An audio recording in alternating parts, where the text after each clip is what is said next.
Oop, my bad. Ha. And then I want to pull in this.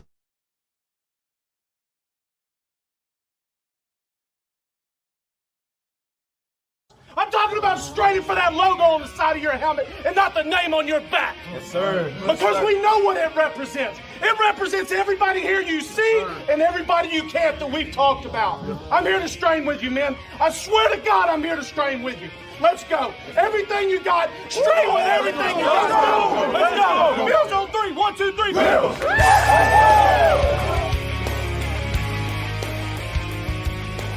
You're listening to the Off Tackle with John Fetus Show with your host, Joe Miller.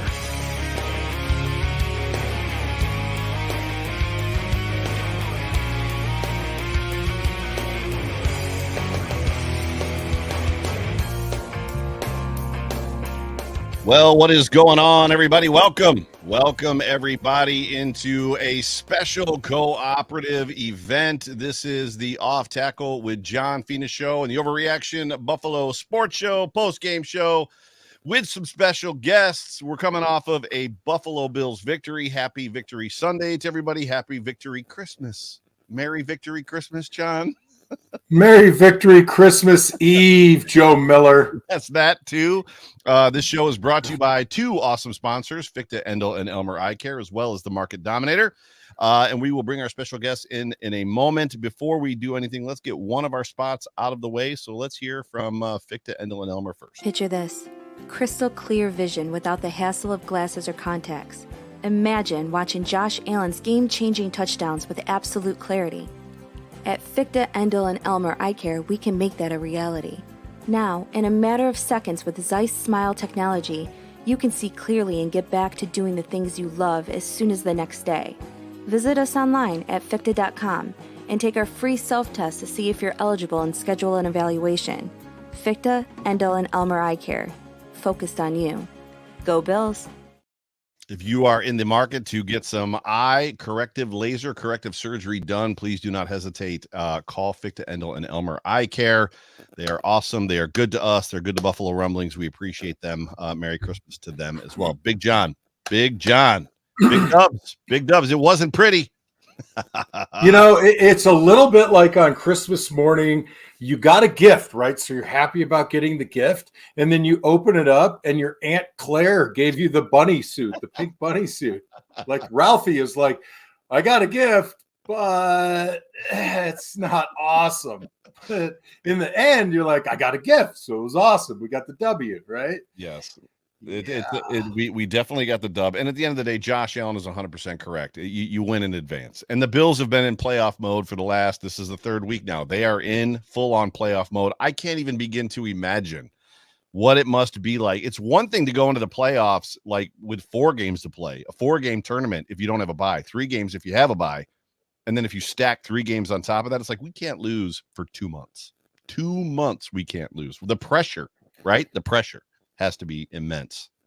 Yeah, it's interesting you say that because people would say, well, what do you miss about the NFL? What don't you miss, right? And I say, oh, well, I miss the camaraderie. I miss actual playing on Sunday. You know, me versus Joe Miller, one-on-one, the whole game, you know, that intensity. Right. But what I didn't miss was the pressure, the stress, you know, just because you only got, now it's 17, but when I played, you only had 16 chances to prove that you were worth a crap, that they would bring you back the next year. Right. You go to, you know, people go to work 5 days a week for, you know, 50 weeks a year, and you get a lot of chances. 16 is not a lot of chances. It actually brings up a really good point. Because you've been through a lot of this, where is the mindset of the player? I would love to know before we bring our guests in. I would love to know because I get the whole interim head coach, our guy just got fired bump in the middle of the season. Like when things are, you know, there's still opportunity. We could turn some stuff around this late in the season. I expected this to be a blip in the radar. I did not expect the Chargers to come out. The players specifically, they were wound up and ready to play, much like the Buffalo Bills were last week against the Dallas Cowboys. Where does that mind flip come in? And I guess the question I would ask to a player, is, and I guess maybe I know the answer, why can't they carry that into almost every week? I get a slip up here and there, but it just seems like that team could have been a lot better this year. Their head coach may not have been fired if they brought that energy that they brought last night every week up to this point, right? Yeah, I get it. It's hard to sustain, right? It's not that you're not up for the game, but that sustaining of luck and momentum. It's hard to maintain it for 17 games, right? It's hard to maintain it, and I have a theory. We'll talk about it a little later because I think it's a really good theory on what people expect from a game and why they expect it and what the results and how it matches up to their feelings. But, by and large, when I looked at the game, when I was watching the game, with you and the rest of Bills Mafia, I'm thinking to myself, these guys are fired up. We're not playing horribly, but we're just little mistakes here and there, whether it's a penalty or a drop pass or a poor throw or one bad block or one missed tackle. And those things kind of stack up. Yeah. I think what's weird to me is I watched the game and I got ran a little bit for it. And then Jerry came over the top in a text message and he's like, you're right. As far as that goes, when I said the very first drive, there was an aspect of like the Bills were playing soft. They were playing like soft, like quarters, like zone coverage.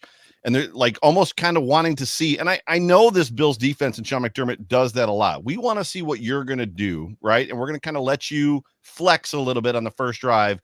And then we're going to make some adjustments and clamp down on it. It just seemed I mean, I've never heard of stick before. Like it looked easy at times. And I think that's something that, we can get into in a little bit because it's just, at times it just seemed like there were guys wide open not all over the football field, but there was always a guy open on the field and he found him. Like he knew exactly where to go with the football, which, with quarterbacks that there's not a lot of game film on, that happens a lot. I get it. And the Bills did what they needed to do, but it's an interesting feel. So I'll be interested in just some of your thoughts. Why don't we go ahead and bring our guests in? So we are going to do something very special. John and I are both girl dads, and on this Christmas family time event, we wanted to bring in both of our daughters. So welcome to the show, McKenna Miller, my firstborn, and Mimi Fina, one of John's 4 kids, right? So welcome, ladies, and firstborn also. Oh, I did not know that. So 2 firstborn. Welcome to the show, ladies. Thank you guys. Thanks for having us. It's good to have very you guys. Exciting. Long time listener, first time caller in. Very exciting.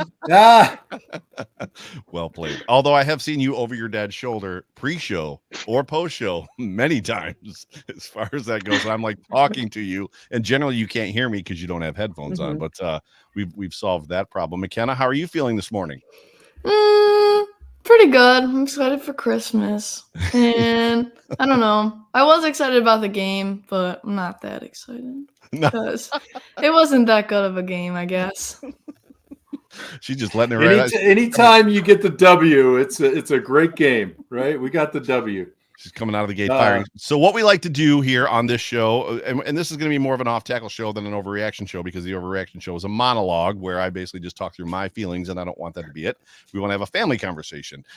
We go through overall thoughts of the game, the good, the bad, and then effectively kind of like next week, if you will. So we could probably start there, John. Yes, if we ask the girls just their overall arching thoughts, or do you want to start with the good? Where do you want to go? What are you feeling? Let's go. So, ladies, Mimi, you can go first. Just an overall general quick thought of how you thought that game was. Just thoughts of the game going in and then kind of what played out. I feel like going this game, everybody in my family that I had talked to was like, oh, like it's Chargers, they just lost by 40, like it's gonna be fine. I was like, okay, guys, I don't know. I've been thinking about it. They got that head coach firing bump, like we're in their own home. They're also wanting to play for Christmas. So, and you know what? Joe's favorite quote is that it's a week-to-week league.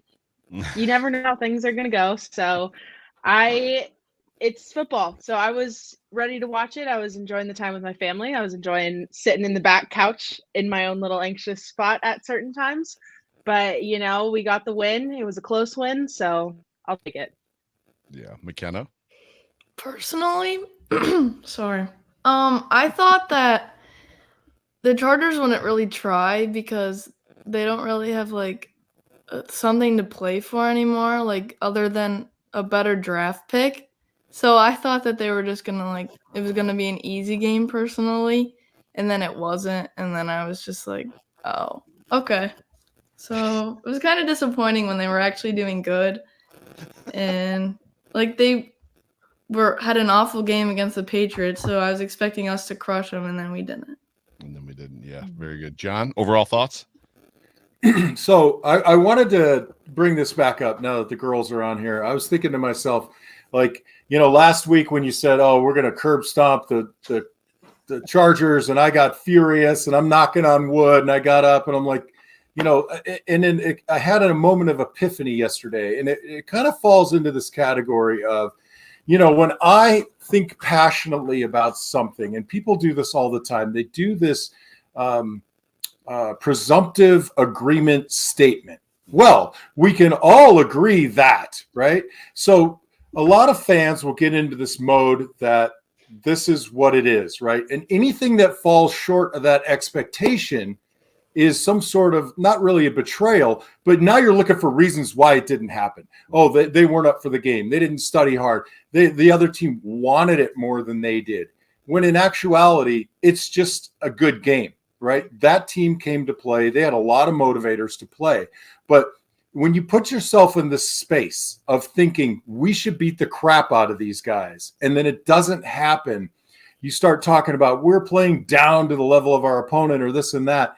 And so you go through like a reverse self-affirming self-talk, right? And it's just not the case with players. Like, we don't look past a team because the game is made up of individual battles cobbled together into a team effort, right? Yeah. So you don't have this flatness from everybody. There are always bad plays and great plays by some people. And we've talked about this before. Some people say there's no such thing as momentum, but there is momentum. There is. And, we came off a short week. They have a new coach, an interim GM, all that kind of stuff. There's a level of rejuvenation that you feel when you're at rock bottom and you start to feel good, your energy explodes. You become an evangelist, right? Mm-hmm. So we're out on the field against 53 evangelists, and having come off a big victory against Dallas, that is just kind of the mix of it all. Yeah. So getting the win, in the words of Jerry O, a win is a win is a win. Very much so. There was a lot to this game for me that was just, and there's a lot to football and the science and the ebbs and flows and the matchup piece that as a fan I'll never understand and fully comprehend and get. All the things that you said, right? Not only did I, by the way, say curb stomp, your fella who's been on the show, and I'm not saying he listens to our show, but Steve Tasker also said on One Bills Live this week that the Bills should curb stomp the Chargers. But we came off a short week, 6 days to prepare, have to fly to the West Coast. They actually played last Thursday, so they had like 8-10 days to prepare for this football game. New head coach, a lot of juice, a lot of fire there. You don't know what matchups are, but going in, just knowing that like Keenan Allen's not in this football game, Joey Bosa's not in this football game, Austin Eckler this year's looked like a shell of himself. But I think a lot of what encapsulates kind of what happened was what Sean McDermott said in the post-game press conference, which was they did a lot of things they have not put on tape, which is interesting because the Bills are doing similar things with Joe Brady, right? There's stuff that this team can do that Ken Dorsey was not doing that for some reason Joe Brady's now doing. So I think there's a lot of stuff like that kind of happened in this football game, that they did a lot of stuff, which is probably why the Bills played, as I said, on defense, kind of a wait and see game. Let's just kind of see what they want to do against us before, right? We just fully commit. Although I don't know. Everybody else get that static? Yeah. Just now, but not back. I don't know who it is. Hang on a second. It's John. John, it's you for some reason. I don't know why it's you, but yeah. So anyway, bad internet.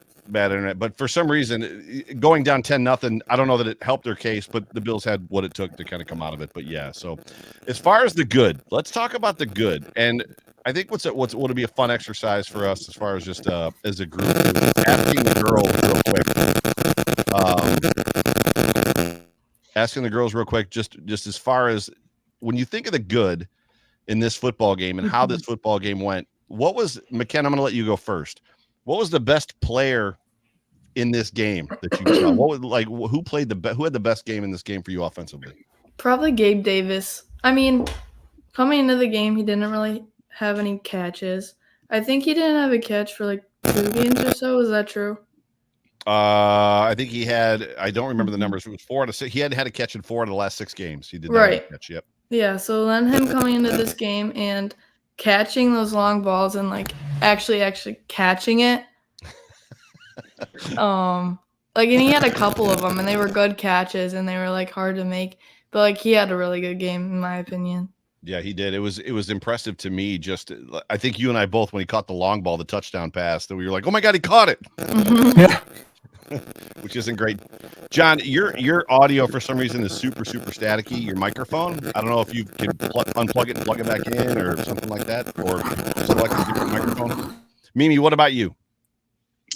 McKenna took my offensive player, which was Gabe Davis. So I'll go defensive side of the ball. But I think Ed Oliver had a pretty big game. He talked about it afterwards, that sack to kind of seal the end of it in the locker room, how he was saying McDermott was like, look, we got to wrap it up. And he said, okay. And he got his, bonus for that sack incentive. And he talked about getting home to make Christmas for his family with it. So I think that was exciting. Yeah. I think it was just incredible that Josh Allen knew that like that sack got him, like pushed him through to like his next extensive barrier break. Well, John, how much is that a conversation in the locker room that players know like each other? No, I think it's a big conversation, but it's not like, hey, I've got to get this or this and that. I mean, you bring it up in conversation, man, I'm so close. And we didn't have a lot of that in our contracts. Of course, I had none in mine. I don't know, but no, they talk about it a little bit, and it's kind of like, it just depends on the guy too. Like Ed Oliver strikes me as the type of guy who likes to keep the locker room fun and light, and bring guys up that are feeling down, and just kind of keep the morale high. So he'll be like, "Let's go, guys! Come on, put some pressure on. I want to get that sack. I'll take you all out to dinner," and then he doesn't. It's always fun too, like when the coaches seem to kind of know, or they're aware that there's an incentive out there, and like you see them try to push to get a guy. Like we watched the San Francisco 49ers do it with Christian McCaffrey when he had the streak going, the touchdown streak. I think he was at 16, and they're like, we're working really hard to get him his 17th game in a row touchdown. He didn't get it, but it's always fun to see that. John, from your opinion, player of the game in this game? I like Taron Johnson. Played aggressive, playing terrific, right? Had a great week last week. Really just from a decimated secondary perspective, where every team thinks they can pick on Benford, they can pick on Taron Johnson, he's really delivering.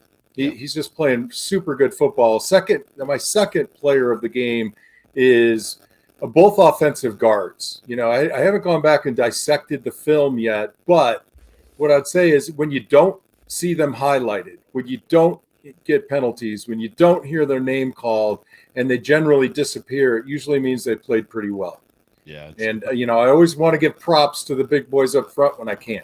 Yeah. And speaking of big boys up front, it's interesting to me, like Poona Ford is a great conversation and a great topic just to talk about, and a wonder of why and where he's been. He played one game this year so far. It was the New England game. He actually played pretty well in that game. And the Bills have guys on this defensive line that are not, no pun intended, pulling their weight. They're not playing maybe as well as expectations would say that they should be playing. But I thought Poona played well, but McKenna actually said to me in the middle of the game after Terrell Bernard, I think he had the one sack. She was like, where did this guy come from? And I was like, 3rd round pick. And she's like, where was he last year? I was like, we had Tremaine Edmonds and Matt Milano. He couldn't get on the football field last year. But I thought Terrell Bernard played really, really well. Like he has been solid all year long. But there's a lot to be said for what's happening on this defensive line, this entire defense, as far as just playing maybe even outside of what their expectations should be with the losses that they've had. Again, we know the losses, but Micah Hyde not playing in this football game. It was something to be said for sure. So anything else anybody wants to talk about as far as the good from this game? That we all got to watch it together. I know that's always good for me, being so far away. I enjoy getting to come home and watch the game. How long are you home for, Mimi?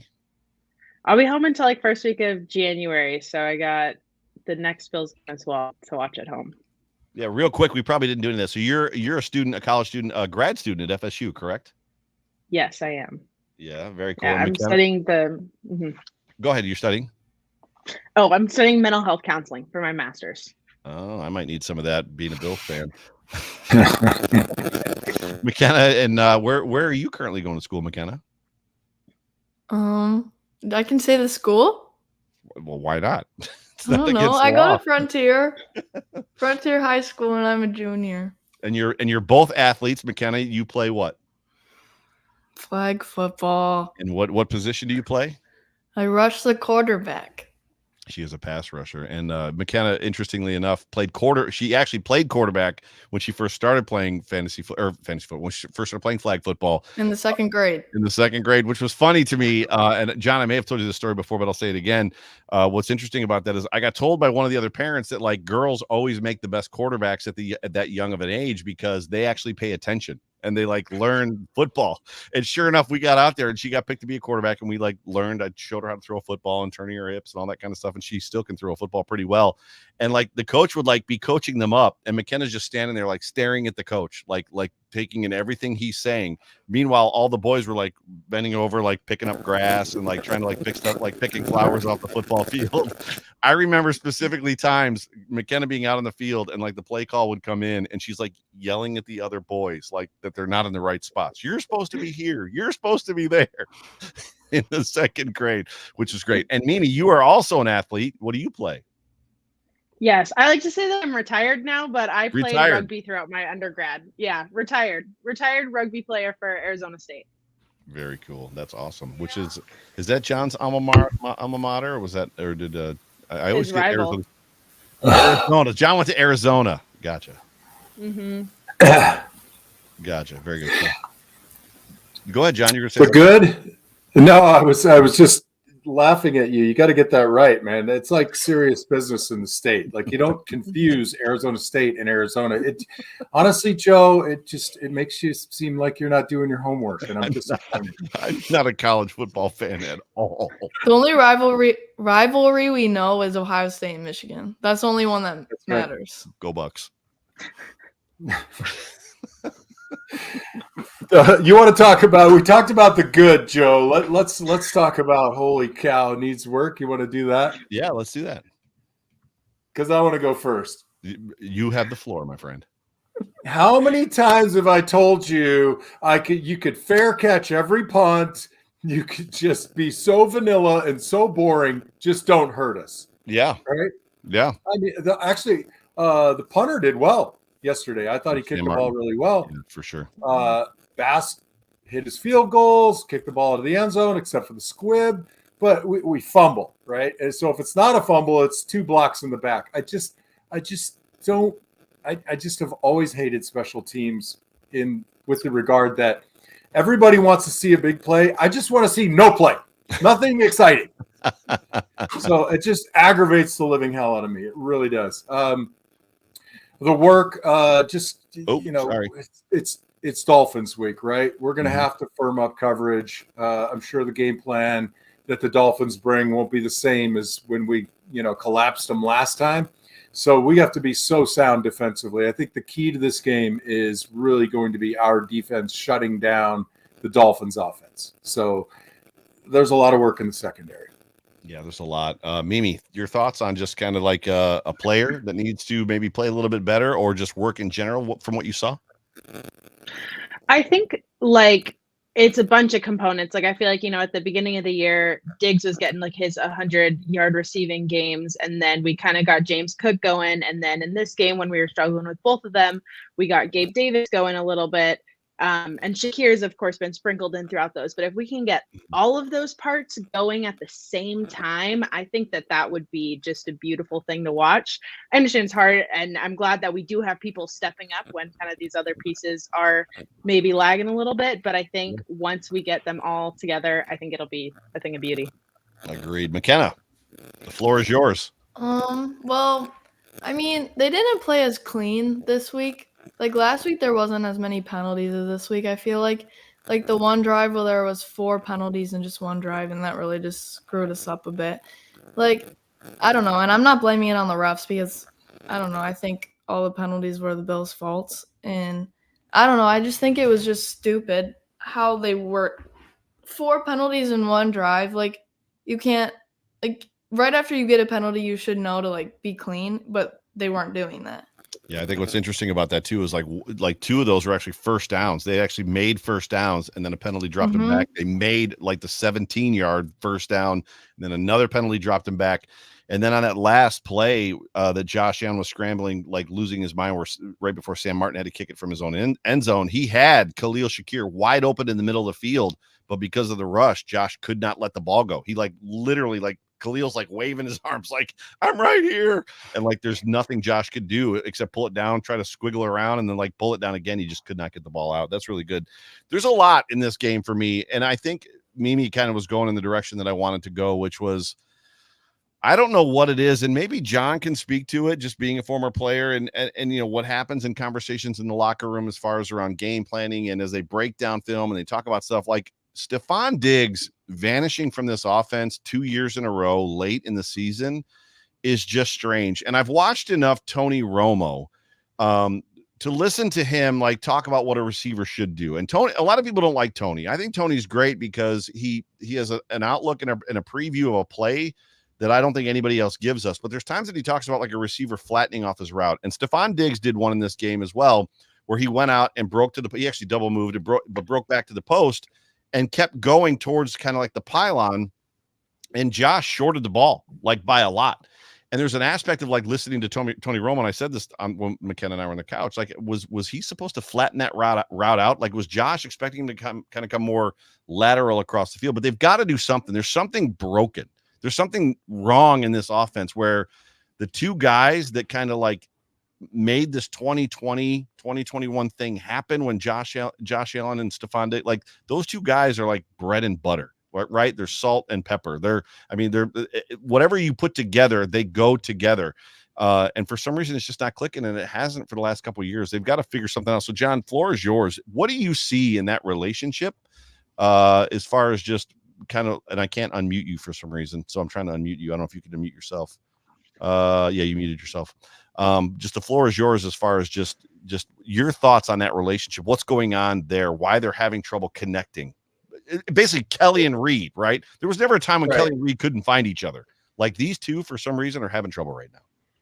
Well, first and foremost, I'm going to make a correction here. I did say Miami week. I do know that it's New England week, but and maybe the listeners don't know this.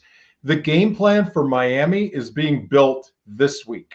The game plan for New England was built last week. Right. Because you can't build a game plan while you're trying to practice and install it. So to your point about the one pass, first of all, I think Diggs felt like Josh was rolling to his right. And if he flattens it out and heads to the sideline to Josh's left, that's a much harder throw. So I think he goes deep, trusting that Josh can get it there. I just think there wasn't enough on that ball. Yes, Stephon Diggs is incredibly important to this offense, but the fact that he hasn't been getting 100-yard games for the past 4, 5, or 6 is not a bad thing in my opinion, because when you're getting the ball to James, when you're getting the ball to Dalton, when you're getting the ball to Gabe and Shakir, you're bringing those people's confidence level up. You're giving Josh more confidence in their play. They'll scheme, I believe, a little bit more, but also defenses now can't just say, we're going to lock down on Stephon Diggs, right? We can't do that, right? Because these other 3 guys or 4 guys are a real threat, and we need to honor that now. So I'm sure Joe Brady's sitting there with his pencil and thinking about, last week, of course, what New England does well, what they don't do well. How do we get Stephon Diggs the ball? And that question is asked. They talk about that. So I'm not too concerned about it because stacking up W's right now. Yeah. And he'll get his shot. He'll get it to him. I think what's interesting is Steph isn't young, right? So Steph has been in the league for a long time. This is obviously his 4th 1,000-yard season in a row with the Bills, and he was with the Vikings, I think, for 4 years before that. So Steph has got some tread on some wear on the tread of the tires. But this isn't a situation where he's fallen off a cliff. I think there's just something out there. Something is going on with this football team where they're just having a hard time getting him connected to the game plan, getting him connected to kind of what's going on. Or it's always weird for me to watch football games and you go, even if the Bills are playing against somebody and going in that Brady's going to throw the ball to Gronk, or Brady's going to throw the ball to Randy Moss, or, like Devontae Adams is going to get the football. Like whoever the quarterback is and whoever the receiver is they're going to find each other. And for some reason, late in the season last year and this year, the Bills have just kind of gone through a couple pockets where it's been a little bit strange, where Josh and Steph are having a little bit of trouble. Not a big deal, but obviously just work, right? Something they need to work on, which is great. Let's take a quick second and hear from our other show sponsor, the Overreaction show sponsor. Let's hear from John Spazchek, the market dominator. Introducing the market dominator. Folks, I'm John Spazchek. That's right, the market dominator. And I am the proud sponsor of the Overreaction podcast, hosted by my good friend, Joe Miller. His approach is absolutely outstanding. It's excellent. And that's what our approach is when we get into real estate. We help our clients win, just like our beloved team is doing week in and week out. So folks, if you want somebody representing you with the most cutting edge technology, using artificial intelligence and everything we can get our hands on to help you win, you reach out to me directly, 716-570-3298. We will answer our phone. And one more thing, go Bills. Go Bills, 100% true. I called John Spazchek and got this wonderful home that McKenna and I are sitting in right now. And if you were in the market to buy or sell a home in this crazy market with these crazy interest rates, you do not want to do that alone. Please give John and his team a call. Again, John will answer his phone. Let's do this. Let's, as we're kind of wrapping this show up here on Christmas Eve, we want to get everybody back to their families, and we appreciate everybody that's online live with us right now, because there's a whole bunch of you, which is great. So thank you so much for being a part of the show, and all of you in the comment section as well. And thank you, Mimi and McKenna, for both also joining us on the show. This has been fun so far. Let's talk about the next two games and just kind of some expectations, and basically where are you at, McKenna? I'm going to let you go first. So expectation for the Bills playing the Patriots, the Bills playing and then going to Miami and playing. So Patriots at home, Bills playing the Dolphins in Miami. And then do you think, your thoughts on those two games? Do the Bills make the playoffs, and do they possibly win the East? Do they sneak one out? Do the Dolphins let up and the Bills win the AFC East? Where are you at on the rest of the season? I mean, I don't want to set my expectations too high, because if I do, then I'll be disappointed, because that's just the Bills, and then I'll get a note in my lunchbox saying, "I'm sorry I made you a Bills fan. Love, Dad." But TMI right there. TMI. I think it's very possible for us to win the East, because the Dolphins have a hard schedule. I mean, they play the Cowboys and the Ravens and then us. And I think that we can beat the Patriots, and I think we can beat the Dolphins also. So I just hope that we will, obviously, but I don't know. You can never expect too much. I mean, the Dolphins have been really good this season. I don't know. I didn't expect them to be that good, but they are. But I think we're better when we want to be. And I think that if we want to be better and we actually try, then I think we will win. Good. Go ahead, Mimi. Yeah, I mean, I agree with you. I think you got some great points there, McKenna, especially about managing expectations and being prepared for all the different outcomes. Sorry, I'm sounding like a therapist right now. My bad. But I'm just thinking about what you're saying, and let me lay down. Let me lay down first. Okay, perfect. Are you ready, Joe? How are you doing today? Tell me about your mother.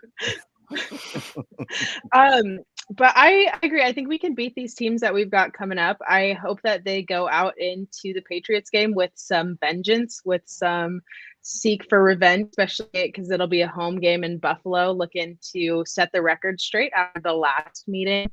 And I hope that they are able to do that with some clear minds as well. Like, I want the vengeance, I want the fire to be there, but to, see straight at the same time.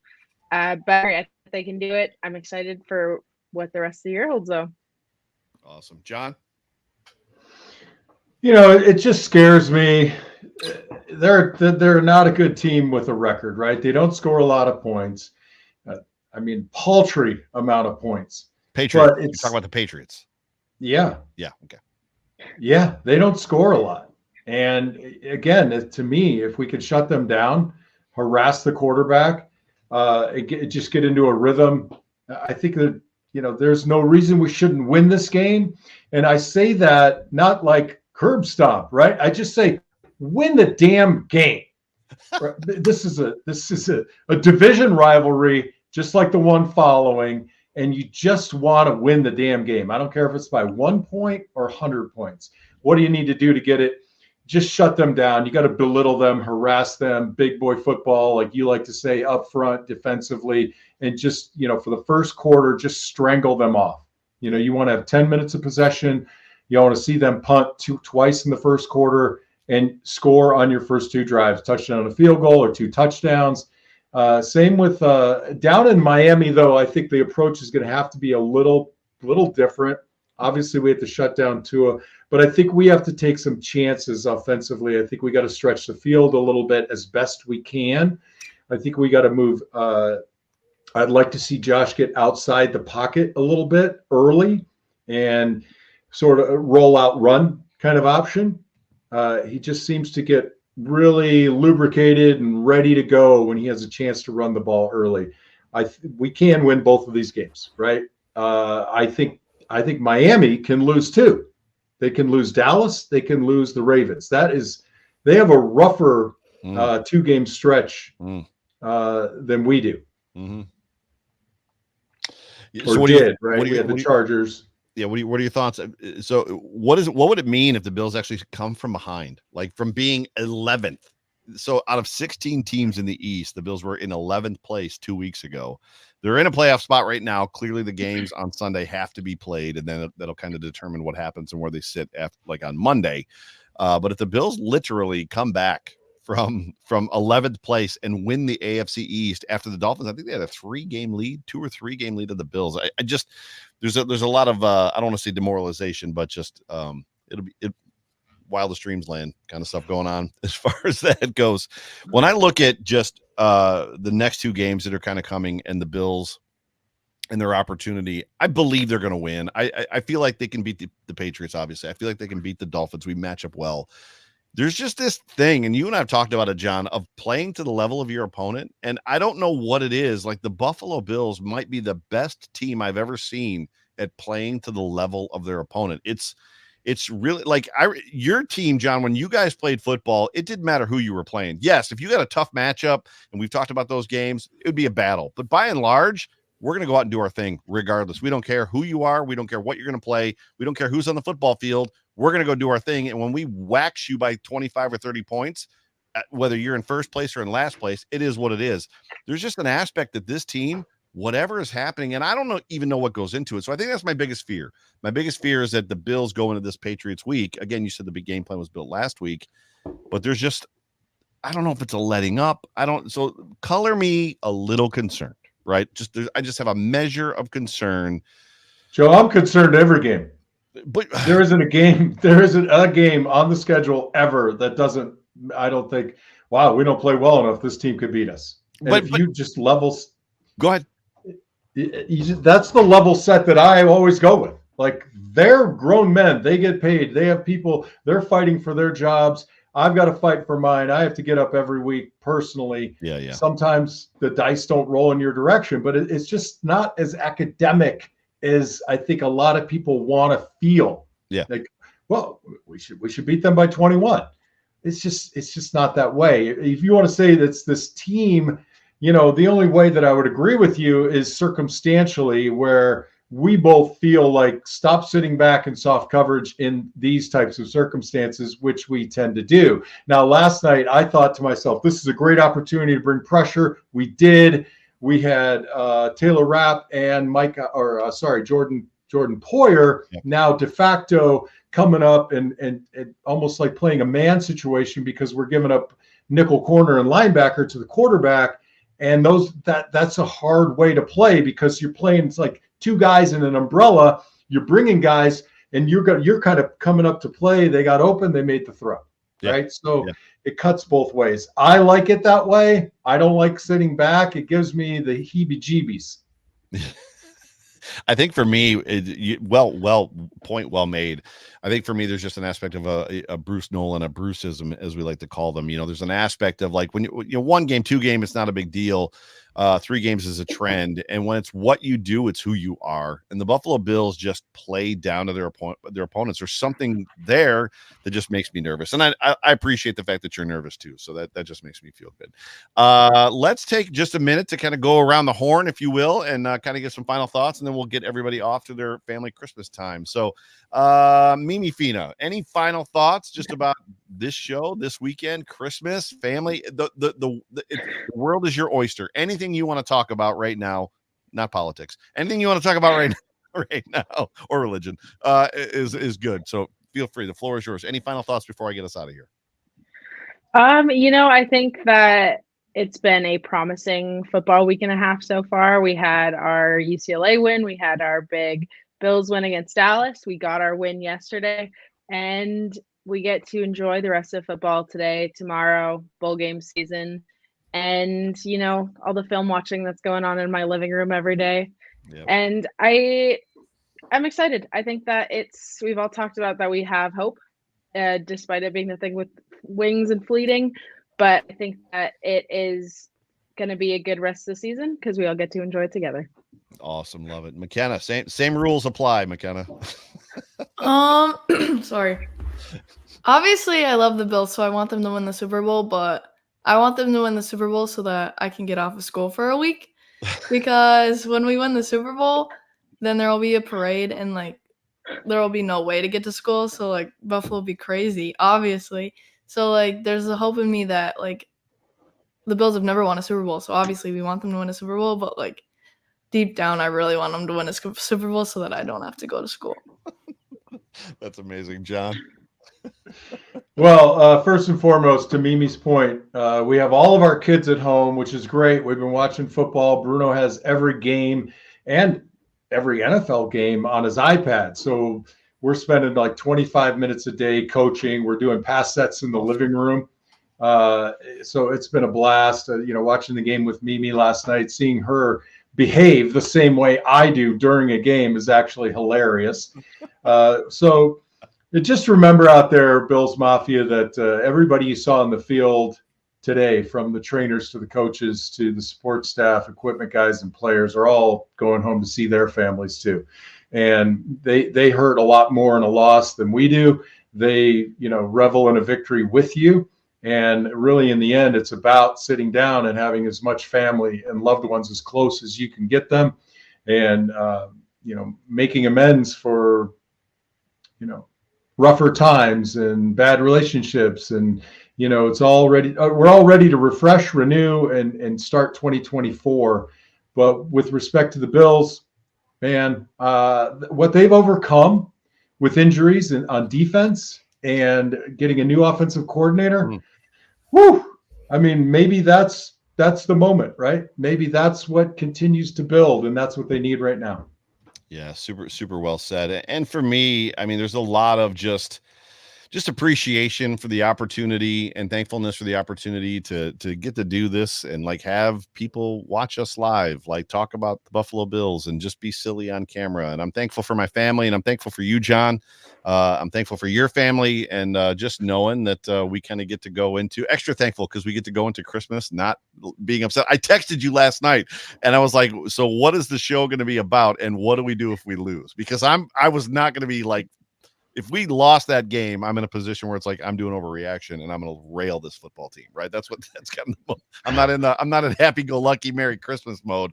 I'm in burn the world mode, fire it into the sun mode. But super thankful for this football team, this staff, the guys on this team. Thankful for my family, and just excited to watch football today. We got our whole family coming over, my wife's whole family coming over today, which we do every Christmas Eve, and then obviously Christmas Day tomorrow. So it's a time for hope, it's time for joy, it's a time for peace, and a time for love. And just appreciate you guys, appreciate appreciate all of it. So yeah, thank you guys, and thank you ladies for joining us. Thank you so much. This was fun. So It was fun. Thanks for having us. yeah, awesome. So ladies and gentlemen, you have been tuned into the Overreaction Off Tackle post-game co-op show with myself, Joe Miller, the host of the Overreaction show, and John Fina, the namesake of the Off Tackle with John Fina show. Special guests, McKenna Miller, my daughter, firstborn, and Mimi Fina, firstborn of John Fina. Super. Yeah, right. Yeah, it's backwards. Super thankful for Buffalo Rumblings, our show sponsors, Ficta, Endel, and Elmer Eye Care, as well as the market dominator, John Spascheck. Ladies and gentlemen, Merry Christmas. Thank you so much for joining us, and we'll talk to you guys next week. For Joe Miller, John Fina, McKenna, and Mimi, and all of our families, go Bills. Everybody say it. Go Bills. Go Bills. Bills. Go Bills.